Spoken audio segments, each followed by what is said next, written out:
ना भाई ना, मुझे तो एक गोरी चिट्टी सुंदर लड़की को ही अपनी बहू बनानी है, जिसको देखते ही सबका होश उड़ जाए। चाहे वो पढ़ी लिखी हो या गंवार हो, पैसे वाली हो या गरीब हो, काम काज जानती हो या नहीं, कुछ फर्क नहीं पड़ता मुझे। लड़की तो एकदम दूध जैसी गोरी चाहिए। जो भी हो जाए, मैं इसमें कॉम्प्रोमाइज नहीं करने वाली।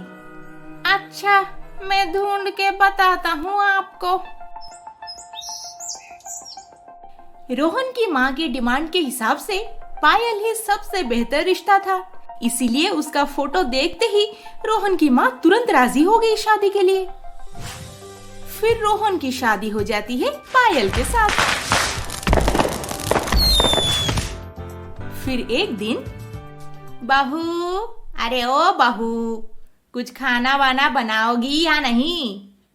देखिए माँ जी, मुझे खाना वाना बनाना नहीं आता। वैसे भी किचन में बहुत गर्मी होती है, मेरा स्किन खराब हो जाएगा। अच्छा, तो फिर एक काम कर, इतना सारा बर्तन पड़ा है, तू बर्तन ही धो दे, मैं खाना बना दूंगी। हाँ, मैं बर्तन धोऊंगी? माँ जी, मेरे नाखून खराब हो जाएंगे, मैं ये सब काम नहीं कर सकती, आप एक नौकर रख लीजिए। रोहन की माँ को तो हमेशा से एक गोरी सुंदर बहू चाहिए थी। अब वो शिकायत किससे करती फिर? अपने घर का काम खुद ही करने लगी। माँ जी, खाने में क्या है आज? मुझे बहुत भूख लगी है। बहू, आज मेरी तबीयत ठीक नहीं है। रोहन खाना ऑर्डर कर दिया है, टेबल पे ही रखा है, तुम खा लो।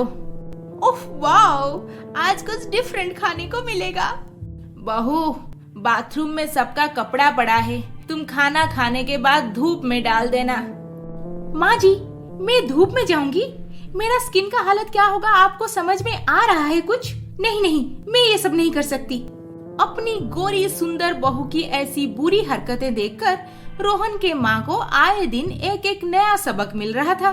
ढूंढ ढूंढ के बिना गुण वाली बस गोरी सुंदर बहू लाने का नतीजा वो खुद झेल रहे थे।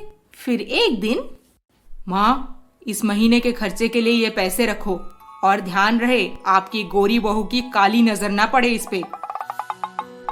रोहन के माँ उन पैसों को लेकर किचन में रखे, क्योंकि पायल तो किचन में कभी जाती ही नहीं थी।